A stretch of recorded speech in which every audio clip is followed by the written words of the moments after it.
अगर कोई हमारे हाथ से हमारी उंगलियां काटने की कोशिश करे या हमारी भुजाओं से हमारी हथेली काटने की कोशिश करे तो किस तरह का कष्ट होगा आपको। वही कष्ट पहुंचाया है चाइना ने हमें लद्दाख पर अपनी लालची नजरें गड़ा के, और वहां हमारी सीमा का एक एक इंच बचाते हुए हमारे 20 जवान शहीद हो गए हैं।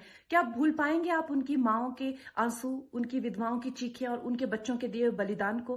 क्या ये सोचना ठीक है कि सेनाओं का जो सरहदों पे जो युद्ध होता है वो सिर्फ सेनाओं का होता है, वो सिर्फ सरकार का होता है? क्या उसमें हमारा कोई योगदान नहीं है? क्या हम भूल गए वो वक्त जब महात्मा गांधी जी ने कहा था अगर अंग्रेजों की रीढ़ तोड़नी है भारत में तो उनके बनाए हुए हर उत्पादन का बहिष्कार करना पड़ेगा?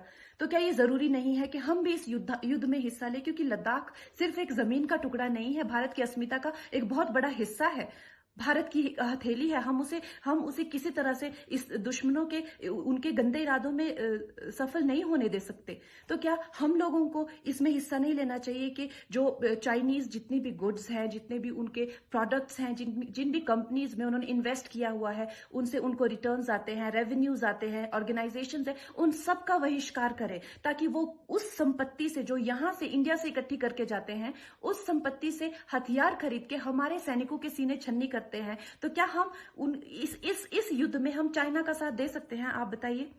ये क्या हमारा कर्तव्य नहीं है कि हम अपनी सेनाओं का और अपने सरकार का साथ दें? तो हमें प्रतिज्ञा लेते हैं कि हम आत्मनिर्भर बनेंगे और चाइनीज गुड्स को बिल्कुल बॉयकॉट करेंगे और इस युद्ध में हिस्सा लेके भारत को जिताएंगे। जय हिंद।